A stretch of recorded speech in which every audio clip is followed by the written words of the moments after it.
Tom. All right. Well, that was some cutting edge radio. I'm glad that we did that radio experiment. It's the epiphany, the climax of radio. We're not just pushing boundaries. We're setting a new standard in digital entertainment. It's like a lot of people don't know what an integral member of the Rubik's Cubes I am. And they said, Peace, what are you talking about? I never hear you. I never see you at the shows. Exactly.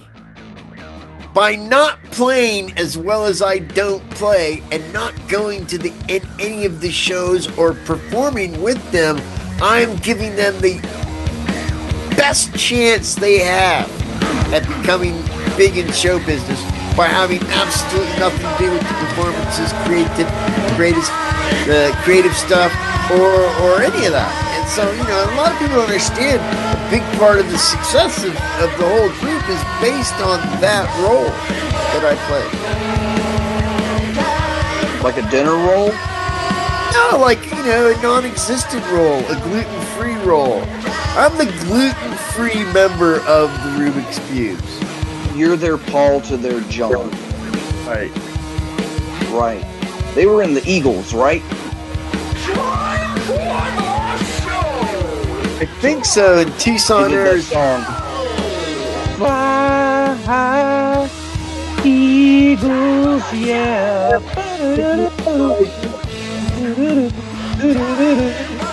Take it like a synthesizer solo for 14 minutes. Take down a corner in Tucson, Arizona. There's something to see. Oh, it's a big old puppy, and he's coming to me to see if I got any pizza bones. Take it okay.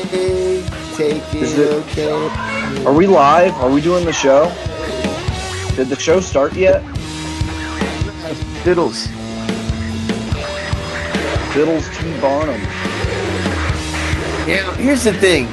He could not be answering because he's really mad that I'm calling him Fiddles, or we could just not hear him anymore. It's a technical difference. My favorite part of the show is where we do the sound check on the air. Have we been doing sound check for like 40 minutes, though, in all fairness? Yeah, like you even showed up for the sound check, Peas. Maybe that's what did it. You threw off the whole feng shui of the system. We had a groove down. We had to fill when you decided that you didn't want to do time for the show anymore a few weeks ago. When you quit the show abruptly, we had to make up for that space. We needed to fill that in, and we had to do that with just genuine creativity and brute force. A handful of pistachio shells. Start a fire with them, rub them on concrete and stick it on your tongue. It's funny. Yeah, it'll burn now. I don't find that feng shui is my favorite Chinese New Year's cereal. I like feng shui with marshmallow bits. I was about to ask if you tried it with the marshmallows. Yeah, well, that's because we're such good friends. Now, I still haven't heard Fidd. Do you think that we're on radio, or this is just time we're just wasting? Well, normally we would ask listeners and viewers who'd say, "Hey viewers, hey kids, back there in the back of your trailers and underneath that overpass, you there, you listening to Time for the Show." And then we have to flatter them a little bit. Tell them something nice, please. Say something nice to the viewers. We would ask listeners, viewers, and say, "Hey viewers, hey kids, back there." That's a pretty good impression of me, Peas. That overpass, you there, you listening to Time for the Show? No. Yeah, I'm listening to Time for the Show. I like this guy. He's really speaking to me. I feel important. I feel validated for the first time in my life. Nothing could prepare me for this. College degree, a stable home and marriage. Say something nice. Car. Nothing can take this away from me right now. I hope he gives me some sort of good advice. It's a pretty good impression of me, Peas. that overpass, you there, you listening to Time for the Show? Yeah, I'm listening to Time for the Show. I'm listening to Time for the Show, really too. To me, I feel important. I feel validated.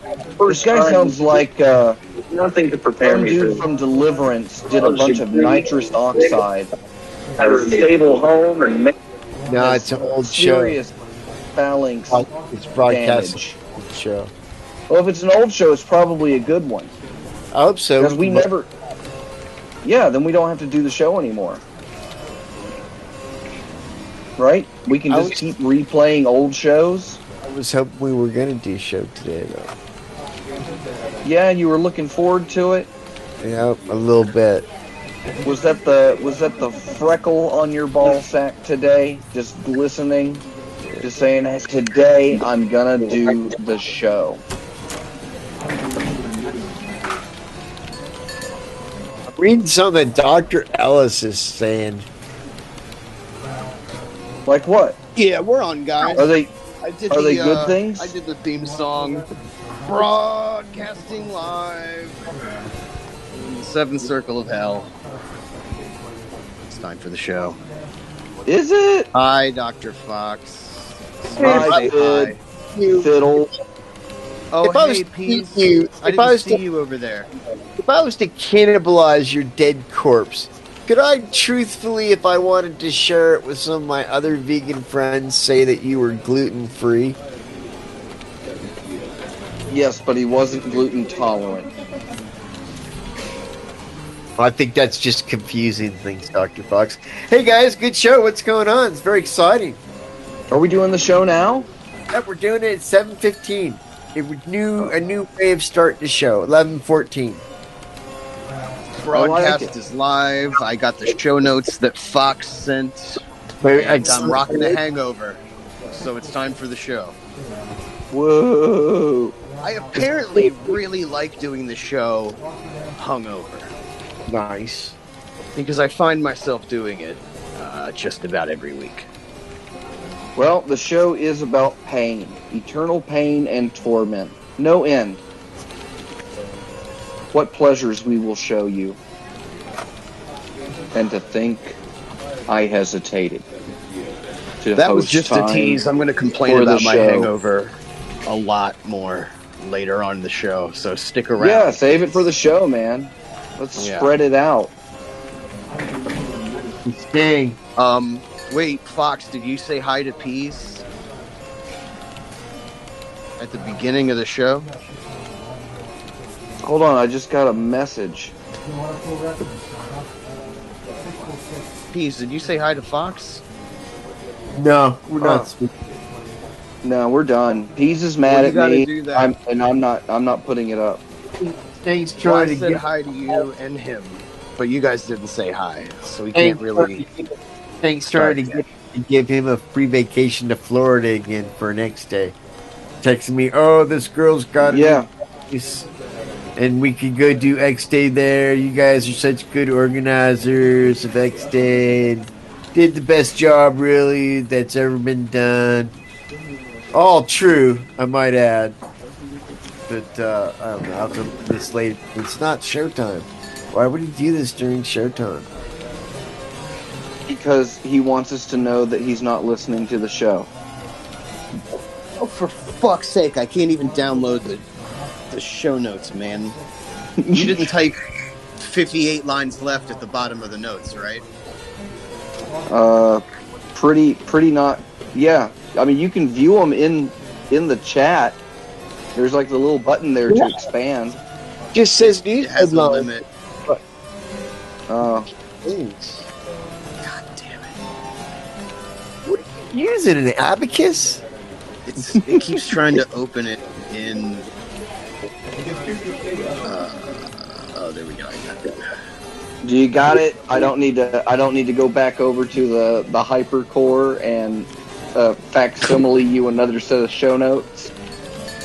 It's a rough. Like, did he get more notes than me? Because I feel like there was not that much to the notes.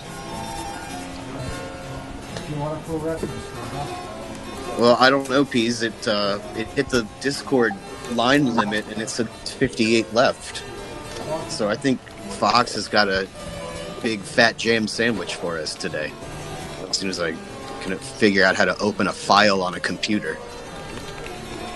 Talking about. I think your settings are wrong. Oh, really?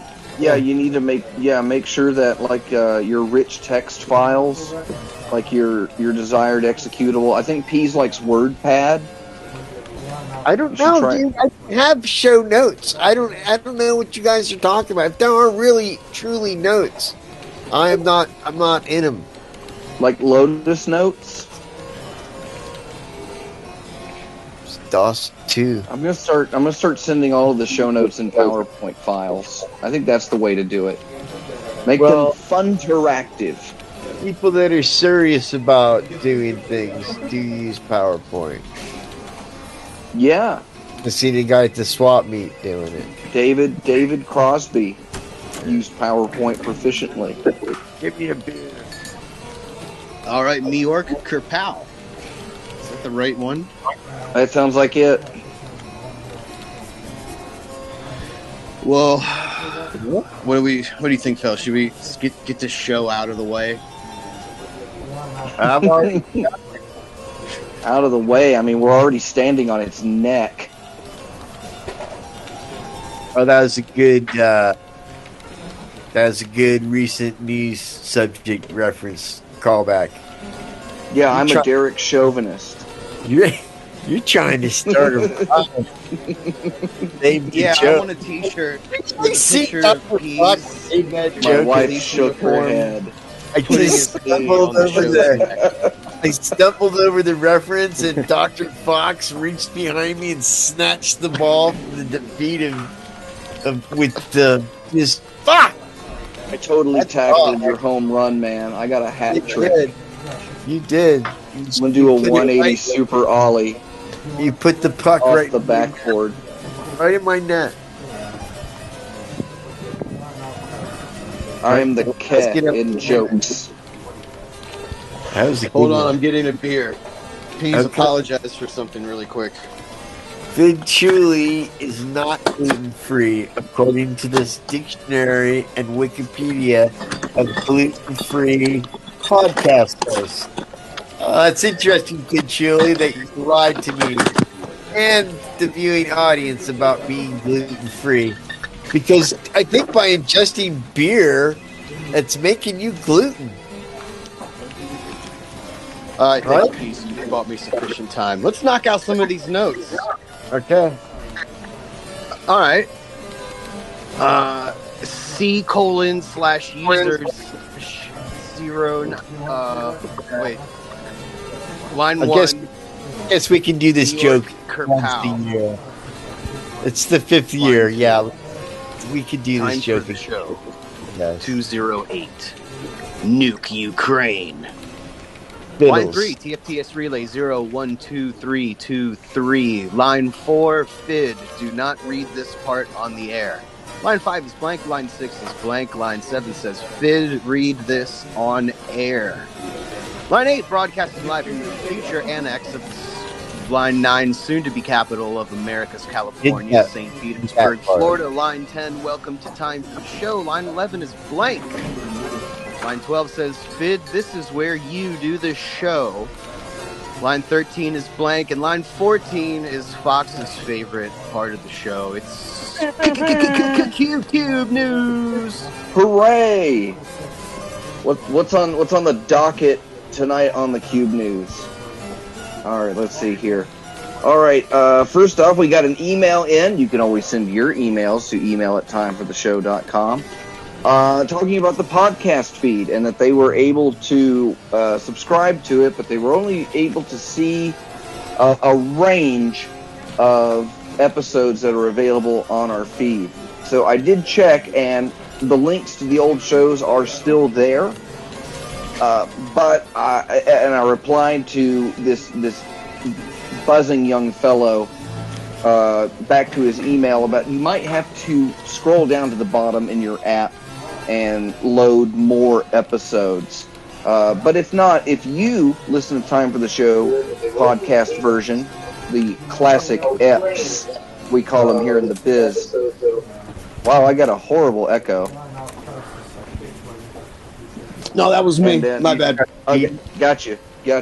But if you, kids at home, if you use a podcast app, why don't you look up Time for the Show? It's available on most major podcasting platforms. And see how far you can go back and let me know.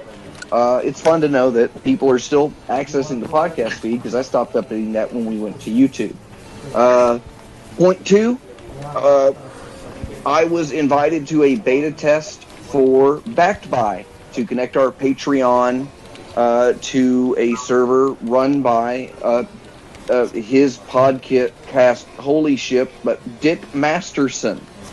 So Dick has invited me into the program, and we are beta testing a way to receive Cybercoin, Bitcoin, virtual Cosby coins as legal tendency to our Patreon dump out.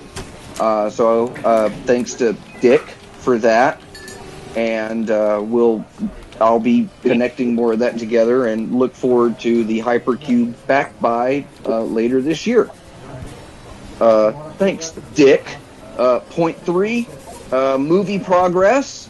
It's looking so good and so fine. And Act 1 is pretty much ready for audio mastering, and then I have to go away and do a bunch of more practical effects for it. But for most part, except for one bit that's missing, but I'm sure they'll get it to me eventually. I'm just about done with Act 1, and I've started on Act 2, and we're already pushing a 35-minute runtime for the movie. So it's looking good, and so I've already, because I'm happy with. I was thinking I was going to hate every moment of this and just be disgusted and embarrassed by myself and these people I call my loose associates, air quotes, friends, pretending to learn how to act in front of a camera. So yeah, it's been coming out great, and I've been looking at ways to submit it to film festivals. And of course, it's going to be it's only the beginning of the year, which means that you're already too late to submit to almost every festival. And I feel like I could turn a blind eye to those because, God, does it just look stupid. I have to learn how to make a digital cinema package. So if you have any information with writing XML tags for DCP 2.0, please let me know. I need your assistance. Next point, YouTube subscribers. The YouTube has been growing even in the absence of doing the shows during the post-515 attack on Hypercube Labs. And we are, as of today, up to 396. We've been getting about 3 subscribers a week for the past few weeks, which, again, isn't too bad for a bunch of guys that don't advertise. So we just need 4 more people to subscribe, and then we're at 400.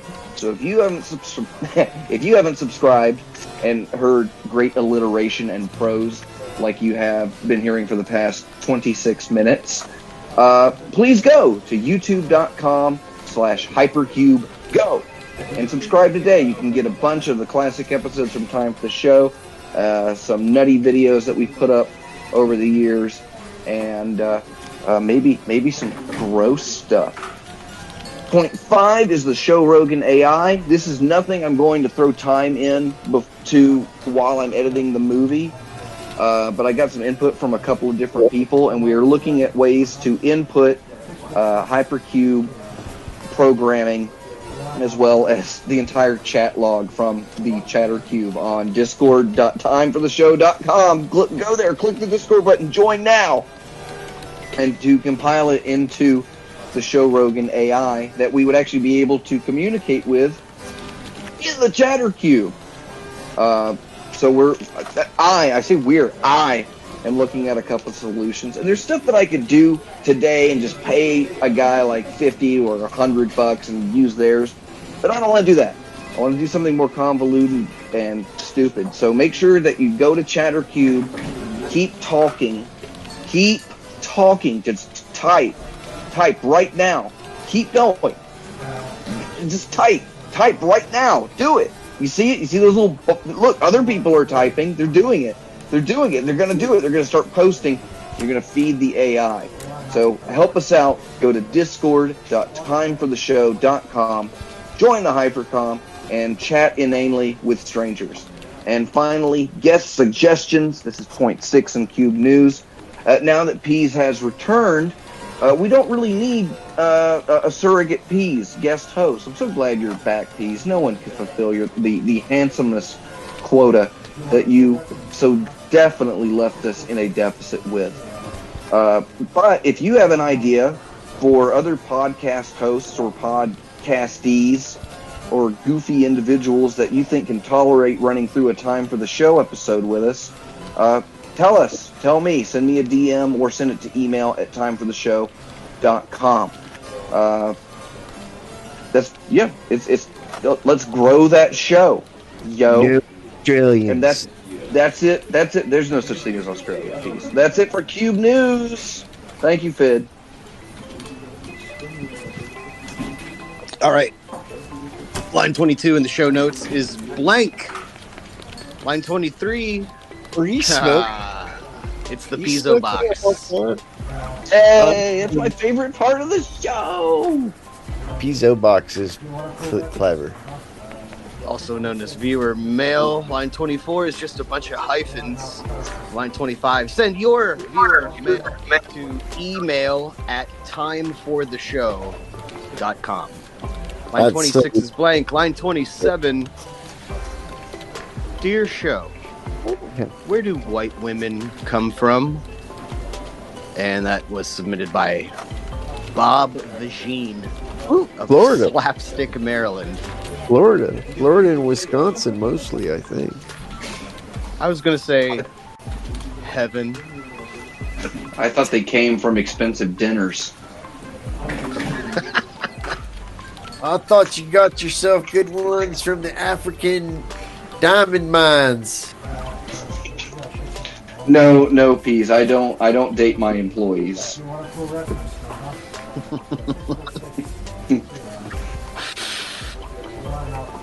Damn. Those were pretty good. Good mail, everybody. Good mail. I'm a good male. Line 31 is blank. Line 32, dear show, several years ago I had run out of toilet paper. In frustration, I threw a pop vinyl collectible figurine of Hatsune Miku at the mirror, which led to shards of glass shattering to the tile below. Out of pure desperation, I used one of the broken pieces of glass to scrape my ass clean. Like fucking stuff like this. This should have been censored. It was by far the most satisfying sensation I had experienced since the time I sat on an unsanded fence post in grade school. I've continued to use the same piece of glass for 7 years now. I simply rinse it in the sink when I'm done and place it in a small bowl of tepid lemon water. However, the other day, my cat, Mr. Whiffles, was licking the glass and knocked it off the counter where it shattered like its predecessor. I threw out the old mirror pieces years ago and never bothered replacing them.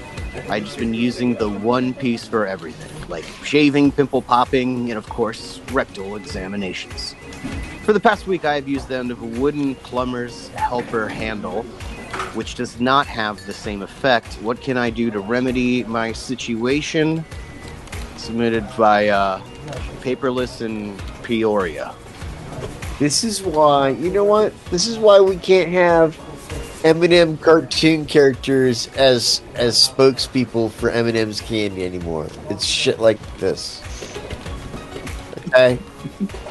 This is why. Really? Could you please elaborate? Well, you didn't hear that the M&M's company today said, you know what? We're not going to do the M&M cartoon characters. They become too controversial. When we change the shoes, they get upset. We had a purple one that, you know, we're just done. So we're going to hire this person of color to be our spokesperson, and you'll hear all about it at the Super Bowl. And I thought to myself, well, this seems like someone's trolling. This seems like this is not really what happened. But I went to the M&M website, and sure enough, the M&M characters are too controversial, with all the shoe changing and bringing the purple character on, the purple female Peanut, the first Peanut female M&M on in October of last year, has just been so controversial. They've decided to drop the iconic cartoon figures altogether and go with a human spokesperson.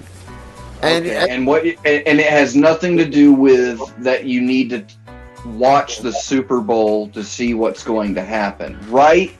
It's only out of pure rage. It's out of pure rage, and so people like, now I'm outraged because I don't give a shit about that. I like M&M because it melts in your mouth and not in your hand.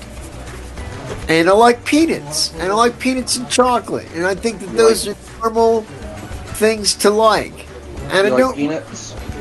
I don't really bond with my candy delicacies so much that, like, I'm not thinking, I'm going to eat just this purple one because I like shoes or this and that. Yeah. Then think about all these M&M stores they make. Like, we got one here in Vegas. The whole premise of it is these M&Ms have come to life in this store, and it's an M&M factory. Who the fuck is running the M&M? I'm more concerned now they are going to fuck up making the M&Ms because they are fucking up the marketing so bad. Okay. Well, I can tell that you have been Yeah, and by the way, they're getting the head of a chocolate company. That's what I was saying. Yeah, person of color. Yeah, like chocolate or caramel. Like he's doing candy face. Whose daughter? Whose daughter? Please, now what I'm more interested in is please tell me how that outrage, how that cocoa and corn syrup based outrage is just like how our letter is. Oh, it is. Because I don't like it. That's the commonality in it. I don't like it. What the fuck? Why you got complicated?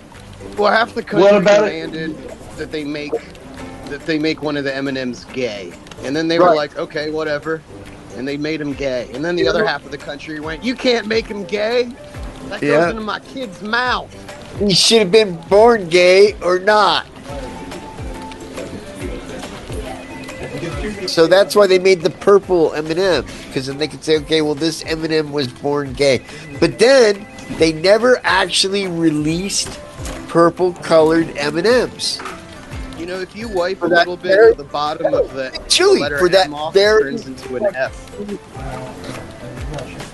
This has been more active in the LGBTQ2IA plus rodeo than M&M's has. Yeah, they only have two letters in their acronym, and they're both the same letter. I thought those guys were like Sweetums people and not so much M&M's. Or didn't they make Reese's Pieces for the gays? Them, theys kind of guys, peas. Oh no, they made Reese's E.T. That's what they made it for. Anyway, what I was going to say is that obviously the cat got a taste of your shit off the mirror and just have him lick it off. It's just like sandpaper. What's the next letter, Fidd? You know, I've never wiped with glass, but there is that situation where you take a shit, there's nothing on the roll, and then you look in the trash can, and there's like a big piece of toilet paper that somebody obviously blew their nose all into. But it's dry, you know, it's been there for a few days, and then you have a decision to make. You know what I mean? Well, you start really carefully examining, weighing the if you should wipe your ass with the really, you've never wiped your ass with the like dry snot. I would in the toilet. Only after I've done as the Native Americans do, and unpeel the paper roll towel, the roll itself, the cardboard tube. Once you break that off and you unravel it and kind of use it like a scraper, you know, once that option's exhausted, then yeah, if it looks like any kind of fibrous material that'll fit down a toilet hole, I'll use it. Genius. That's genius. I would have never thought of that. I would rather walk out with dingleberries, future dingleberries planted in my nether regions, knowing that maybe I got to leave work or something like that, but I would not take toilet tissue paper with another person's snot on it, dried or not, and rub it on the next most open. Yeah, I'm tired. I'm tired of dingleberries. If we want to put a GoFundMe up to get Dr. Fox electrolysis on his ass, I'll totally, let's go for that. We'll film it. We'll put it on the show. Because right now, when I'm done scraping with the toilet paper roll, it's already like trying to pull a Tootsie Roll out of a shag carpet. So help Dr. Fox. Let's shade Dr. Fox. He's got one of those brushes that they use to like detangle long-haired cats that he uses for his asshole. I think radio time should be wasted on letters like that. Yeah, the answer is just go for the snotty paper towel in the trash can. Use that. Be a man. No, that's for fools. Line 56 is blank. Line 57, dear show, why doesn't that guy from C-SPAN get a job? And that's from Squibble O'Hanrahan of New Snot, Oregon. He used to be the voices of the M&Ms, so I don't know what he's going to do now. The gay one? Yep, the purple one. Why is it always the purple one? No. Here's the thing. They say the purple one was going to be the all-inclusive, woman, lesbian one and all stuff. But don't you guys feel like the red M&M and the yellow peanut M&M, they were always together? They're both boys, but they're like together too much. Like those two were gay, right? Well, first of all, Fees, when you have like a cast of characters, you don't make one of them the all-inclusive one, and then what? The rest of them are racist. Yeah, well, that's the thing. Like they used to make the brown M&M, which was one of the only girls, have really super high heels and stuff, and she acted a little bit more black. But then they toned that back, and I don't know if it was because she was the brown M&M or what. They gave her some like comfortable, pumps that you would wear to office or something like that. That was a big controversy too. And then like blue, I think they canceled the blue M&M. I think they were going to stop making it. We don't even know. No, the brown M&M stabbed the blue M&M. But don't you think the red M&M and then the peanut M&M were like there's something going on there? Now what about green M&M? The red and the yellow M&M were Bert and Ernie. Which is your favorite M&M? I will agree with that. Did you ever think about that? No, I think you're exactly like that. They absolutely ripped off Sesame Street with the green and the red M&M. Absolutely, it might as well be Sesame Street. I will agree with you on like that. The yellow one's taller and narrower. They have the same colors as Bert and Ernie. He's got Bert. Ernie's got that red shirt, or Bert, whichever one of those faggots is the one in the red shirt. Do you think that Bert's the smart one and Ernie's kind of the idiot? But when you really watch a lot of Bert and Ernie, at the end, you're not left knowing who's smarter, who has the real wisdom. But Ernie is the top. I think I agree with that. I agree with that. Ernie always was holding a handgun up against Bert's nutsack under the table like in Inglourious Bastards. Everything okay up there, Bert? Say everything's okay, Bert. That was a Turn around. that was All a, right, now we're gonna count to 17. that was a good fucking two. Ernie. That's a really good Ernie. That's like, fuck, you're doing good with voices and stuff. Do your Dr. Hal. Do Dr. Hal doing Ernie. I'm not a DJ. I don't take requests, peas. I just think that would be funny. Do the bit. I haven't even gotten Gary Coleman status yet, and I'm being asked to do the bit. Which one? Dr. Hal? No, Dr. Hal Ernie. What? Dr. Hal does an imitation of Ernie. That's what I want you to do. Oh, okay. Hello there. No. Yes. Don't put me on the fucking spot, man. It's not like this is like an improv workshop or something like that. And I'm the drunken guy in the crowd. You're Nick Vaughn. New character who's doing another beloved cartoon character. You fuck. We're gonna get Rob Schneider to play the peas in the movie. Awful. That is mean. That is fucking Well, mean. we're getting John Lovitz for peas. Lovitz, I would be okay with Lovitz maybe. If he would like get like a wig to wear. So his hair was nice like mine. Why did I move out to the desert? This is a horrible place to live. Get out of my bed, Fidd. You're gonna ruin the sheets and piss off Pam. You know what I mean? This show stinks.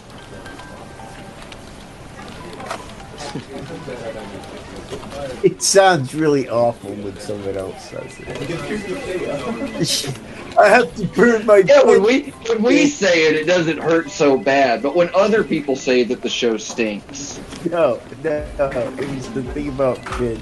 Because I was like, my wife sleeps here, you fucking asshole. This is my sanctorum. oh, from when we were filming the movie, and you woke up to find Fidd Shuley had been snuggling you while you fell asleep through your Hitler documentary. You guys did that. I want everybody to know that while we were in Pease's home, he wanted to make sure that he was in the right mindset the entire time we there, and he was watching Nazi documentaries and falling asleep to them to make sure that he would wake up in character. He's a method actor. His method acting was really good, especially when we told him that he had to get out of bed and go shoot a scene on the other side of town. Man, that was great. Because we were all supposed to be done already. And that's like, it was a long drive. And that part of town is scary. The entire town is scary. That was a terrifying experience. Feeling that I was getting raped by a pigeon. Peas, the birds in your town. No fear. We had a pigeon fly into the hyper van, and I had to combat it out from trying to grope me with its little dirty talons. I didn't fight that hard. I didn't fight, but I had to get him out. Yeah, because Cosmic would have flipped if there was a pigeon in his truck. No, he was there. They were jumping into when we opened the sliding door, they started like jumping onto the foot pedal rest step, whatever it is. And they were trying to come in. They were trying to come into the van. I'd never seen that before. I'd never seen such brazen rats of the sky. Fiddles do to help you guys get him out.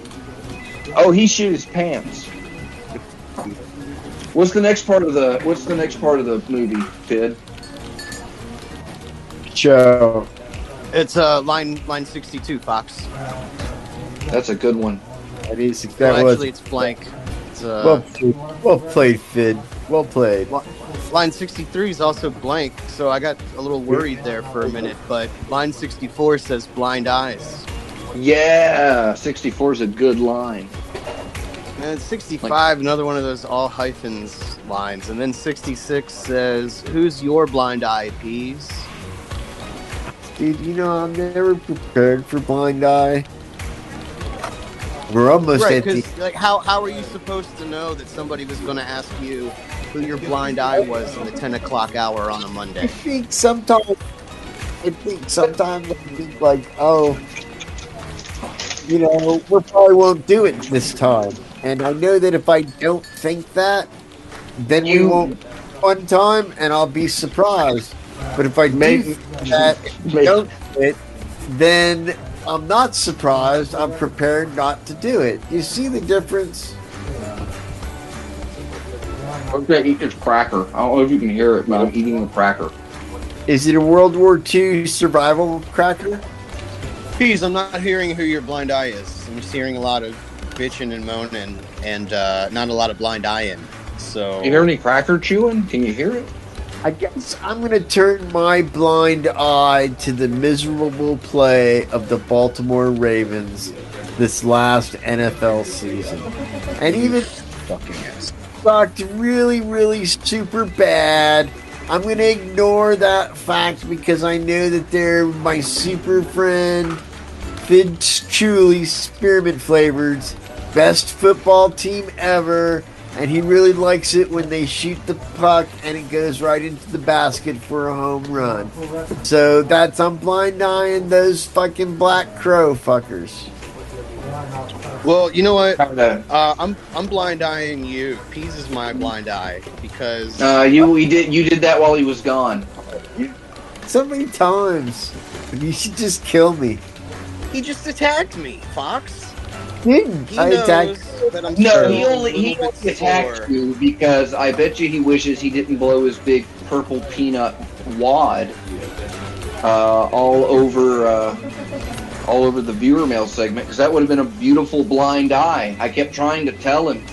He just, Peas, when the handsome field is up, he's just a steamroller. Facts. Straight feeling. Very straight. Yeah. Well, maybe straight.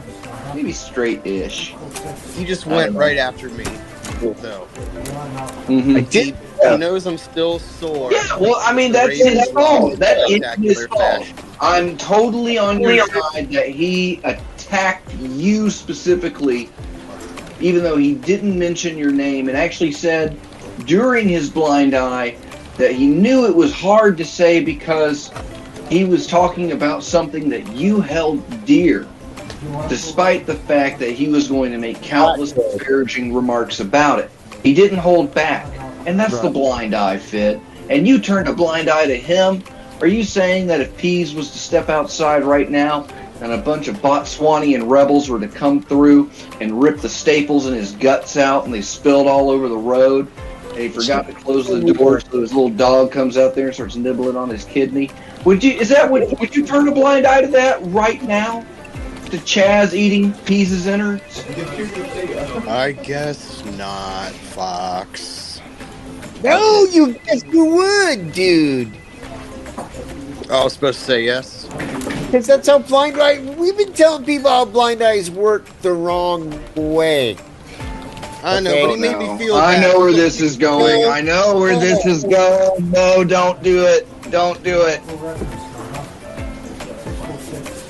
Look, I was in a shitty mood all day because I knew at 10 o'clock I was going to have to do the show. Okay? So I was in a shitty mood all day. And then we started doing the show, and I was like, you know what? I kind of started having a little bit of fun there as it went along. And I started feeling a little bit better. And then Peas has to remind me out of the sore nowhere subject of the Ravens shitting the bed. And the fucking Bengals beat the Bills last week. Fucking. So yeah, no, you know what? You're right, Fox. My blind eye is the Cincinnati Bengals. It's not. There you go. Peas didn't lose the game, but he also didn't lose my heart. We don't care what happens to the Bengals. You're giving Muhammad a little chubby there, Fidd. You know what? It'd be a really easy job. I think we could get a discounted rate because the Al Qaeda member could just hijack the plane that the Bengals are on and fly it into anything. He doesn't even have to fly it into them. Pronounced Yeah, you get that as a dip with the bloomin' onion down at the Buckback Steakhouse, right? Yeah. Good day, amigo. Bring me the vaginas, please. Which part of Mexico do terrorists come from anyway? New Zealand. Who's your blind eye, Peas? Norway. Yeah? They do anything specific to you? Dude. Did they slight you? I'll use that term you used with me in the pre-show. Slight? Did they slight you? I feel how many gay M&Ms does Norway have? I'm going to tell you why I'm going to blind eye him, okay? So I'm watching this show Vikings, and I start to think about it. And, you know, in this day and age, it seems like a lot of people get upset with the white people, and they're like, you guys did this, and you guys did that. And then I watch this Viking show, and I realize that all those people are right. Even the white people wanted to move away from the other white people. Like, and I thought, well, that really says a lot about us, doesn't it? No matter what we do, the first thing we do when we get to a place is go, oh, I got to get away from the rest of these fucking white people. They have lost their fucking minds. So, it was a revelation to me and made me glad I was Irish, first of all. Revelation? Yeah, well, it excludes me from being labeled as white. No, just European. No, being Irish Roman Catholic too, it's like I'm barely a human being. I'm lucky that I'm not in some kind of servitude somewhere. Irish Roman Catholic too. That was the one in 3D, right? Right. With what is it, 4K transition of fiddles? Man, Fidd, I don't want to tell you how to do your job. You got to get close to that paid copy, man. Yeah, and looks like you put a little tease in here, Dr. Fox, because line 68 says, "Is it a band?" But then line 71 says, "Answer available after paid copy." Dun dun dun. Wow, way to just tickle the nuts of the viewers, man. That is good radio right there. All right, so we'll do it. Is it a band? And then no, we're not. Well, according to line 70 in the show notes, this week's band name is Fun, the band. Fun, the band. Is that the whole name, or is the name just Fun? I think we're looking. I guess we'd have to go over the rules. I don't really remember. Well, in the show notes, the whole thing is in quotes, so I think we're looking for that. Fun, the band. Yeah, guys, Fun. I have to go. I can't do Is It a Band? It takes too long. We haven't even done the paid copy yet, Peas. You're not going to stick around for our sponsor? That's right, viewers. So get your pens and papers ready and write down either circle yes. I suspect that we're not even on the air. I suspect that it's what the fuck did I just show is on the air right now? We're not even on the air. It is. We're filling in for him. We're doing his show tonight. What do you mean his show? This is our slot. There's no doing somebody else's show in my fucking slot. I'll do your slot. Ugh. And the answer to this week's Is It a Band right after this commercial message. Everyone knows I'm an aficionado of fine cuisine. When not flipping fresh fajitas in my French-handled frying pan or peppering my handcrafted party pickles with precious and precariously pursued Pakistani spices, sometimes I find myself bored with trying to figure out which exotic dish to try and whip up next. That's where Big Black Smock comes in. I've received 3 prepackaged pallets of semi-refrigerated foodstuffs every day, each one an exciting adventure in entrees. When I'm hungry, I just reach for a lukewarm Big Black Smock. and get ready to chow down. Just vigorously apply 1 stick of butter to the exterior food shaft and load into your microwave for a patented 13 minutes. Big Black Smock meals are incredibly juicy, jam-packed with protein, and every one of our trademark 9-inch meal rods are filled with a gooey cheese center. If you're looking for something mildly turgid to wrap your greasy lips around, just drop to your knees in thanks, knowing that Big Black Smock is ready to tickle your tonsils.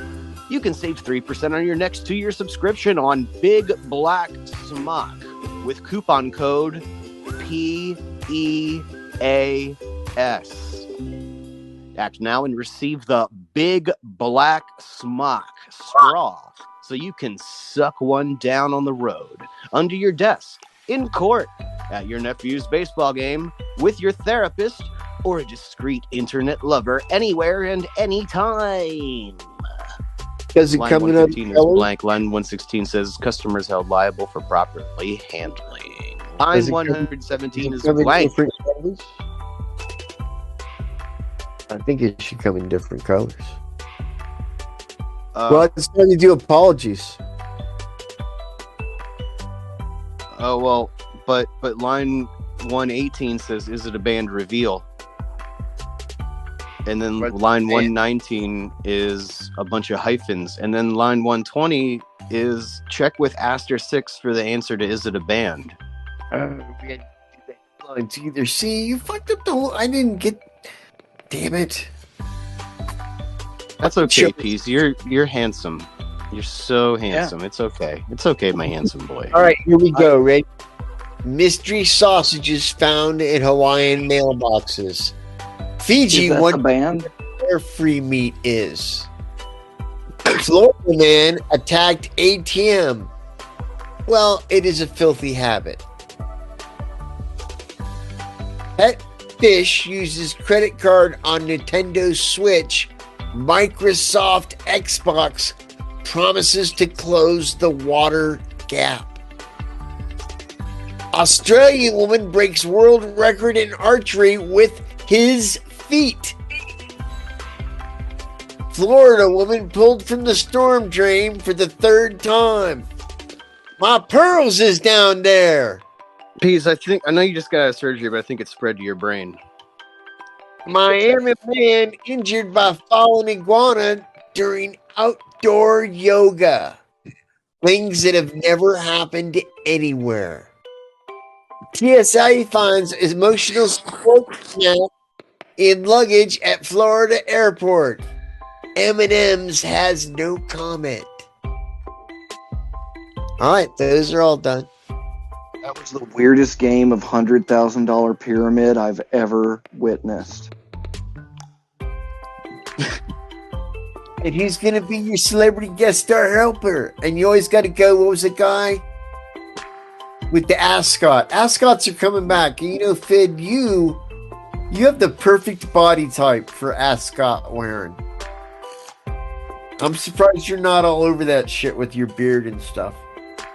Yeah, if I had a nickel for every time somebody said, "Hey, you would look really good in an ascot," then yeah, I could retire. Gonna start having. I'm gonna go to Boot Barn, and you know they're not even a sponsor. I want to make that clear, and I'm gonna pick up a couple of ascots at the Boot Barn, and Boot Barn. That sounds like the Nazi equivalent of the Weeblos.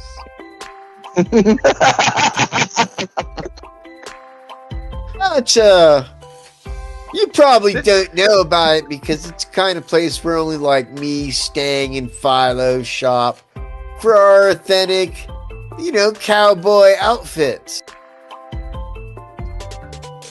.com. Wasn't there a Pope that was in the Boot Barn?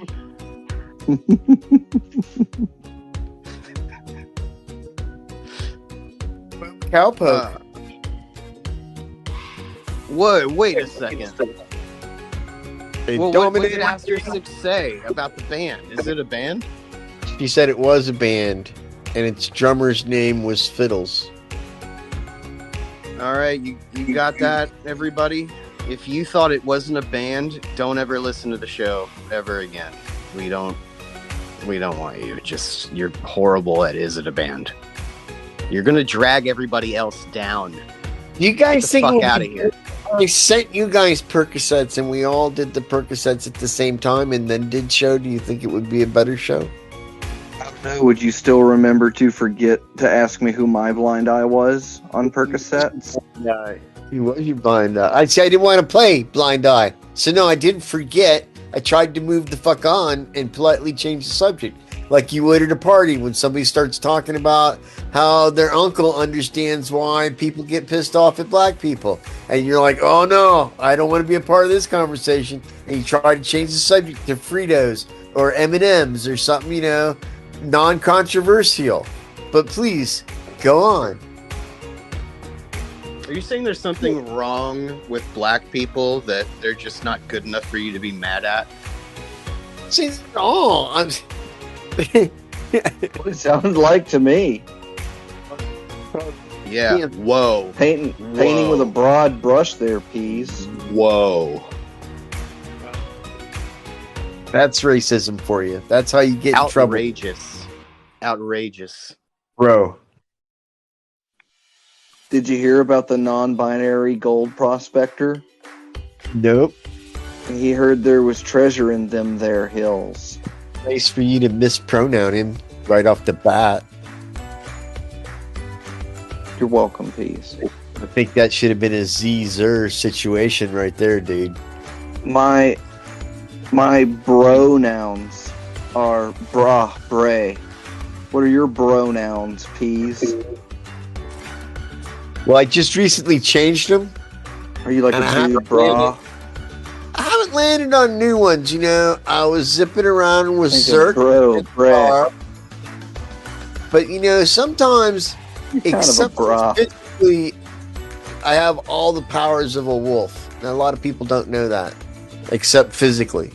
So, mentally, acuity, math abilities, I am the wolf. Your penis gets stuck in your lover for an hour? Well, I said not physically, so I'm going to say no. I'm going to say I'm going to say you should have thought that joke out a little bit more, because I prefaced the whole premise of me being a wolf by saying except physically to avoid. I feel like you've been thinking a whole lot before this show. It's like you came in with a point to pull, Peas. No, I didn't make no points. You don't have any pontification tonight for us, Peas? No. Oh, look at you guys. You got me working 5 minutes overtime. 5 minutes overtime? We haven't even finished the show. We did finish the show. Late, Peas. We started That's late. not my fault. We have to fill in. We have to fill in the tape. There's still an hour of tape we have to fill. No, okay. Look, at worst, you guys, you got 12 more minutes. At worst. Yep. Because I have to go have my ice cream. Why don't you just eat your ice cream before the show? Because that was a long time ago. I just got done with my pizzas then, and now. Well, why don't you eat your pizzas earlier? Because classically French trained pizzas. Yep, they were. I had to mentally prepare myself for the show. It's not easy, I got some stitches and some hoses, and Stang wants us to do another X Day. That's how much he liked the X Day, Nah, who wants to do that? Wants to do it in your dad's backyard. Yeah, I'm not. Yeah, I'm done with the Church of the Subgenius. It's a bunch of goofballs and knuckleheads. Yep. And it's just they're so contemptible and angry and just judgy bitches. When I heard and prickly assholes. That's all they are. They're just a bunch of prickly assholes. Because they were using this bathroom with no fucking toilet paper. It just had that fucking snot tissue with the fucking maybe the cardboard roll to use, or they'd have to go dry like peas. I appreciate the effort at the callback joke there, Peas, but I'm not gonna. You're not gonna No points on presentation there. hockey horn. I feel that's hurtful. What's your next favorite part of the show, Fidd? The end. Well, I mean, I don't know. Line 122 says Subgenius Court, but I guess we might have to I push love that. That's my favorite part of the show. That's just, Yeah, it's worked out great so far. These buy giant costumes and all that stuff for X Day, like wigs and gavels, and we never did it. And we've still. No, I like this one. I like this one. Somebody stole the fish. No, we found it the last day. Peas stole the fish. I didn't steal it. I found it. Why do you take me? See, that's what upsets me. I was technically the fucking hero because I found the fish. And was told the night before, here, put this fish here in case we need it. I didn't know you guys were going to use a fish. The fact that I had knowledge of the fish's location. What do you mean? If someone gives you a fish and says, hang on to this until we need it, wouldn't you get the initial premise that at some point we're going to use the fish? But the whole night went by and no one said, oh, if only we had a fish. So I figured the time hadn't come yet. Then I forgot about getting the fish. So, and then like at 4 o'clock or something in the morning, you're talking about a fish. And I immediately went to the fish area and pulled out the frozen fish. And we all had a good laugh about it. No, the fish was missing, Peas. Only to you. Fidd and I knew where the fish was all along.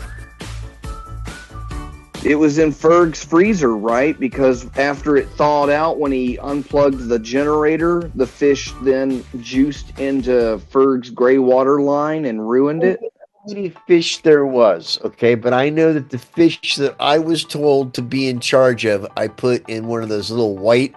You and I went to the store. We bought like 4 or 5 white styrofoam coolers so that we could, get the beer iced down and the sodas and the waters and all that shit to serve people in. And there was one of those put aside, one of the few with a top on it, that we put the frozen fish in the bottom of it. So mostly so it would stay somewhat frozen because the heat was oppressive.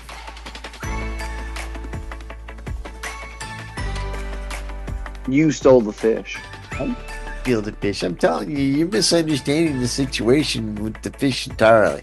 And like I said before, if you really think about it, I was the hero of fucking having the fish.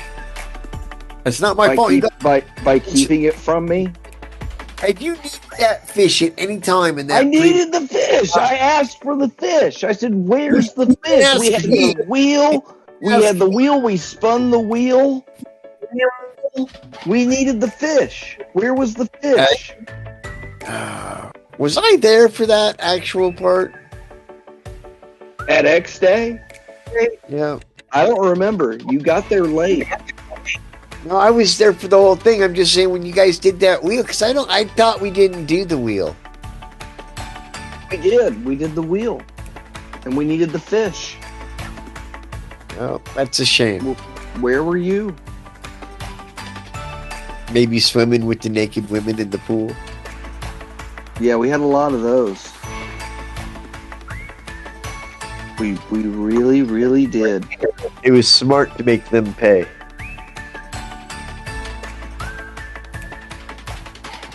Sorry, I'm mixing the song we're going to go out on. All right. Oh, hooray. Line. All right, Subgenius Court. Let's do this shit. Okay? Yay! It's my favorite part of the show. Line demands that we do Subgenius Court. Just line 123, all hyphens. Line 124, blank. Line 125. Peas and Fox must appeal to Judge Fidd. One must defend an idea, the other must oppose. And we've got a couple of cases on the docket tonight. By the way, good news about that judge wig. Remember I brought that to when we went to film the movie?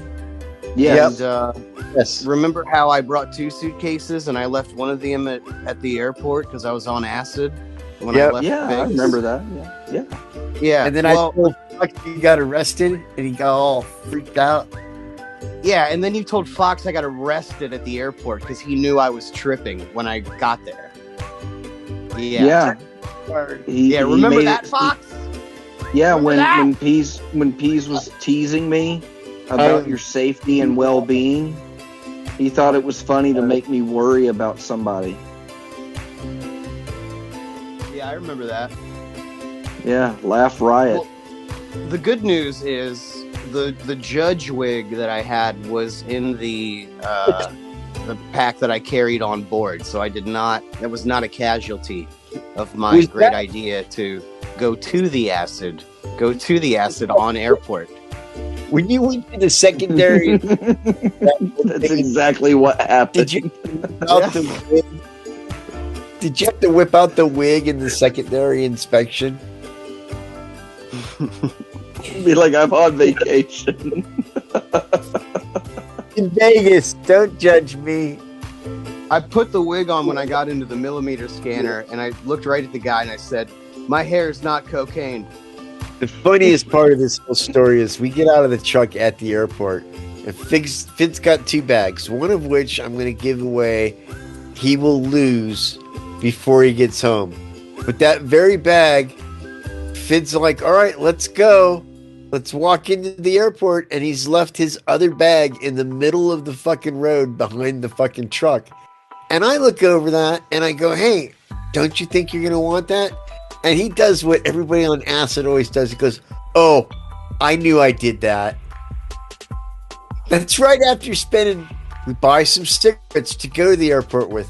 He spends 35 minutes looking for the cigarettes, a whole ride to the airport. Fuck, dude, what did I do with those cigarettes? I reach over and feel in his breast pocket, but there's the fucking cigarettes. And then he accuses me. Oh, they were in the way? Did you put those there just now? So he was gonna have problems at the airport no matter what. So, and then you told me he got arrested. Well, to me that was the super cherry funny. I know, it was great. It was super funny. And then you pretend to not know that, because I said immediately after I told you that, I said, just kidding. No, he's fine. And then you go on. You did? Of course I do. I have all of the notes for my tell-all book that Stang's going to publish. And then I'll be rich.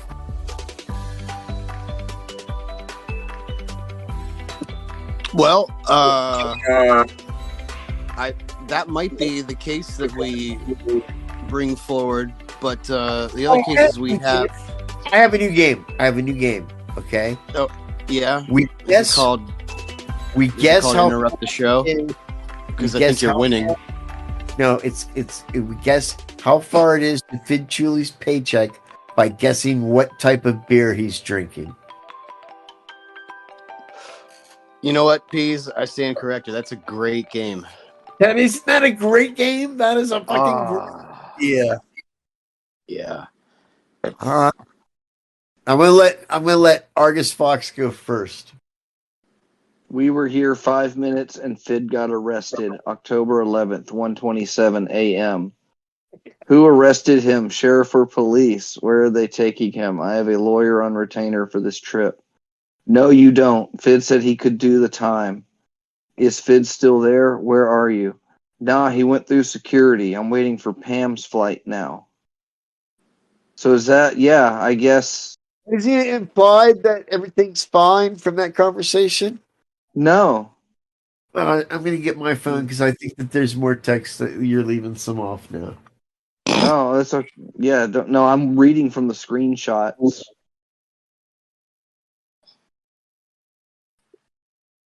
These are great adventures that we're having, though. Screenshots. Now that's what I call evidence.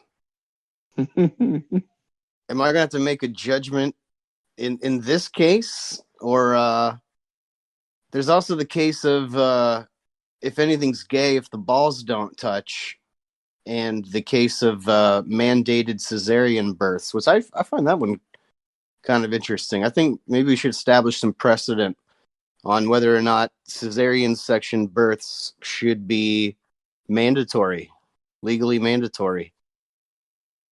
Fox and Peas, you know the case. You now pick your sides. Who's going to be defending? Who's going to be pro mandated cesarean sections, and who's going to be opposed?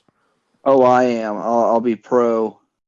Yeah, I'll take that show because I'm sure Pease has a lot of sympathies for these kinds of things that might even play into his defense.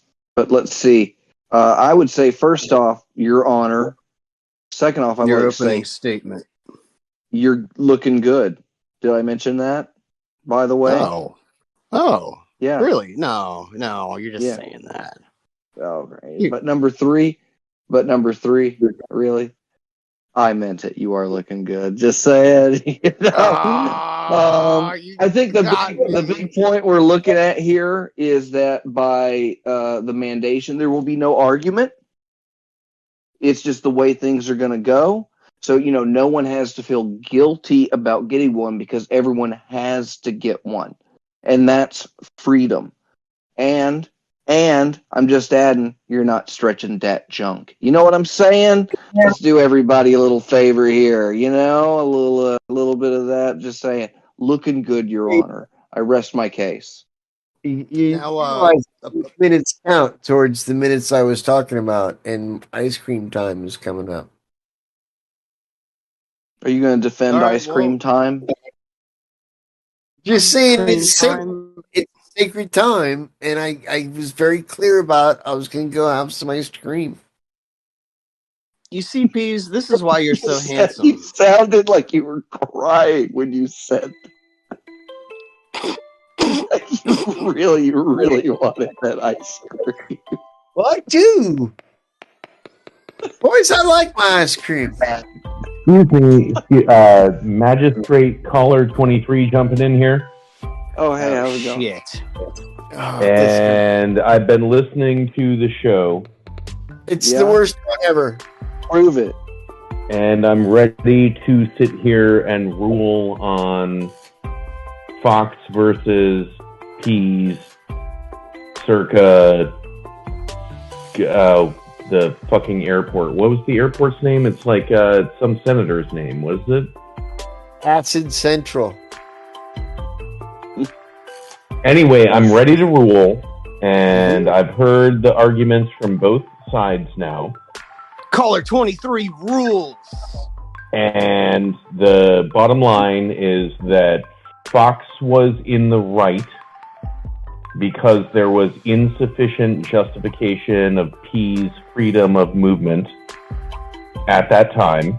And as a result, the punishment handed down by this magistrate is that Peas gets no ice cream tonight. You're welcome. That's not happening. I guess I could take another Percocet. Well, hold on. Justice Chuli here. A point of contention for the prosecution. When you say mandatory cesarean sections, are you talking only about pregnant women or the general public at large? Like, is this mandatory for everybody to get a cesarean section, whether you happen to be knocked up or not? I mean, what are we talking about here? Would my surgery count as my cesarean section if it does apply to men? So I would be then grandfathered in? Well, yes, because your pussy is in your butt. Hell yeah. George, that's what Big George said. Gonna bop that pussy. Yeah. Worst 72 hours in county in my whole life. Well, I haven't heard the defense yet, but on the basis that the prosecution said that I was looking damn good, I believe that was the quote. The The stenographer will correct me if I'm wrong, but I believe it was looking damn good, and followed up by another really, looking damn good. Do you think that Caller 23 just saved the show? You know, reflecting back about the entirety of the show and how I really think Caller 23 just jumped in the show and saved this show from defeat. What do you boys think? Well, he saved you from dumping some ice cream in your mouth. No, well, I did not agree to any contractual obligation to not have ice creams. So fuck that. Look, I'm ruling in favor of the prosecution because my hands are tied. Okay, Peas? Here's the deal. Said I was looking pretty damn good. They say you said I was looking damn good. If I disagree with him now, that means I'm ugly. And then nobody will take me to the judge dance. I say you're drinking Paps and you're drinking them cheap ass cigarette type cigarettes, and you are 8 days out from payday. That's what I think in this game. But you're very close, Peas. It's actually I did downgrade from the Fireball to the Flashpoint, which is a wine flavored thing, and then Budweiser bottles. Like, what, you drinking White Claw? No, dude, I'm into chicks. You know? I heard that recently. I heard that you re-entered the breeding field. Now, what are you doing to prevent more Fidd Chuli spearmint flavors from being spread about? Are you being responsible with your sexual activity? Are you limiting it to heavy petting? Or are you doing a full penetration? Are you putting a cap on it? How are you handling that whole thing? Is she using a sponge? I mean, these are the questions I think people would like to know. I use it, you know, I have a dustbuster handy next to the bed. And that gets the bulk. You know? And then a little bit of Windex. Just a little bit of Windex after you get the bulk. Just spritz it right on there. And it just it kills. That does sound scientific. And then I have a backup plan too, which is to get her to not like me. So I've been trying a lot of different crafty methods to get her to not be into me because, hey, I can't get her pregnant if I'm not fucking her, right? So that seems like the ultimate form of birth control to me. So you know how safe I am, you know how precautious. Yeah, but it's not a good after the fact plan B because you already did. Yeah, listen, I don't want to share your personal business, but we already know that you did at least heavy petting. Nobody dry humps like this woman, I'm telling you. Okay, we already know you did. She blew my mind. She dry humped me. Oh my God. That there was a finish of some kind on your part. Maybe not on hers, but on your part, I'm almost assured. Even though it was just heavy petting. And you should have walked away and wanted to punch somebody like one of the nerds at your high school or something. Maybe you flew to Baltimore and did it. I don't know. But in this case, I think that there was a release, and I think there was full Fidd contact. Like an hour before the show, I showed her my ball paintings. Wintergreen contact. That was my most recent attempt to get her to not like me. I have paintings that I made with my balls in my closet, and I broke those out like an hour before the show and showed them to her. Because, you know, that's got to freak somebody out, right? Well, and hey, I'll offer it up for the Patreons. I'll post my ball paintings in the Discord. Oh my God! I got a cool one. I got a tree, a waterfall. There's a fire. There's an eyeball. They're really good. They are. They're fucking good. You can almost not tell that they're made with my balls. If somebody didn't tell you, hey, this is my balls, you wouldn't know. Well, here's how that conversation starts. So I have a cajon. It's like one of those wooden boxes that you sit on top and play drums. And she's like, "What's that thing called again?" And I was like, "It's a cajon." She's like, "What, cajones, like balls?" And I was like, "Well, you do put your balls on them because you sit down on them." And then that made me think of the chair that I used when I was painting with my balls that got like ball, like ball splatter all over. They had like ball shaped fucking stains on them. That chair. You gotta send that chair. Yeah, that has that cajon is my balls on it, just like that fucking drum throne that I used to use when I painted with my balls. And she's like, "You what?" And I was like, "Oh yeah." The future of the church, when you're bestowed the honorific of Fidd Chuli Wintergreen, you'll have to sit in that chair and make a little portrait of something with paint on your balls. And it'll, like you're gonna travel to the pilgrimages of Indonesia to see Dobbstown. You'll have to go. Your passport thing will have to have Fidd Chuli's painted balls image on your paperwork to get through the gate. Yeah, my left nut and my right nut are my pronouns. Onan Cannonbite won't let you in without your Fidd Chuli seal of approval. Well, the plan backfired spectacularly because she asked me she could have one of them.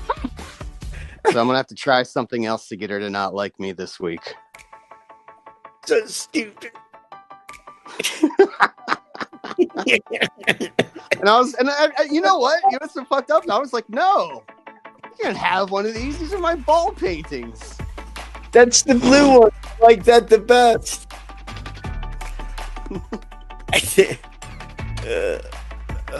Good times. Somebody's gonna be calling you dad soon. All right, and then I can be my own blind eye. All right, well, I'm ruling in favor of Fox. And Peas needs to go eat his ice cream because he's a handsome boy. And he needs that ice cream to stay handsome. I can't sit or lay in this position anymore. That's why I got to call it a day. All right. Well, we'll let you go, and we'll mop up here as soon as you apologize. Well, kids, as you know, we had a rough opening today. Fidd Chuli didn't know where to push the right button or did something wrong. He'll probably never fess up to it. And the show got off to, well, I'm just sorry, there's no other way to say it, a rocky start. Now, Fox made a gallant attempt many times to save the show, but even he and his wit and his charm and his personality and his pronouns couldn't keep the show from careening into the rocks of despair. When at the last instant, no apology needed, Caller 23 chimed in and perhaps saved this show from the depths and dungeons of darkness and proceeded to elevate it to the light that is one of the greatest shows ever made, even though Fidd Chuli was on it. That's all I've got to say. I'm sorry for kids, except for them shitty Ravens and them blowing an opportunity to win the Super Bowl. Have a great week, and we'll talk to you next week when it'll be time for the show once more. All right, you handsome boy, go get that crime dough. Did you like that apology, Fidd? Was it your standards? Well, it was only like one apology. Yeah. You just apologize that I fucked up. Well, you're saying that's implied? What about what you did, Peas? Don't you feel guilty? Not really. I think I was pretty funny. I'll have to listen to the show and find out. All right. Well, I'll make like usual, I will make the mix of the show that only has the parts where you were talking, so that you can. That's the only one that Peas listens to. That's how Philo taught me to do it. All right. Get the fuck out of here, Peas. We're about to wrap it up with Fox. line 143 in the show notes. It says patrons for January 2022. I would be. Yeah, we just want to give a shout out to everybody that was a patron to us 12 months ago. You know, January of 2022 was a heavy week for us. The week of January. We fought last COVID. year. Oh yeah, look at that. I guess last year's shout-outs go to Subject T Change, Bob South, Michael Marcus, Long Dead, Hazel of the Windmills, Caller 23, and Dr. Cosmac.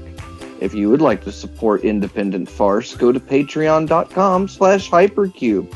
And of course, thanks to Dr. Ellis and Martha Artha for running freethinkradio.com, where we do this show every Monday night.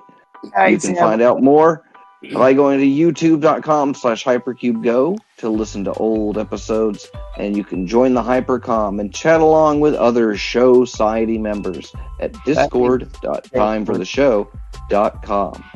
That makes the show funnier. Peas, are you still here? Because I figured out it's last year's notes that you're doing, and that makes the whole show so much more funnier.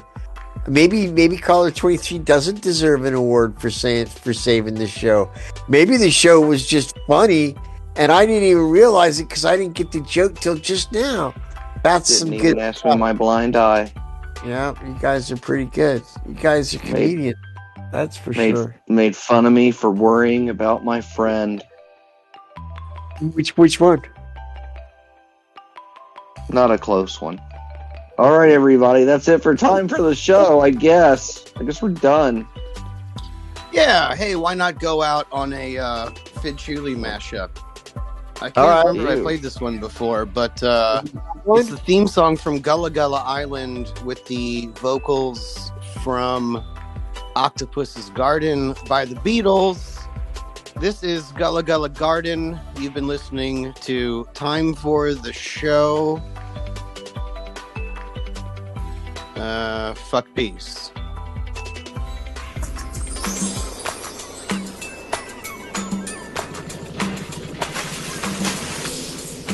I'd like to be under the sea in an octopus's garden in the shade.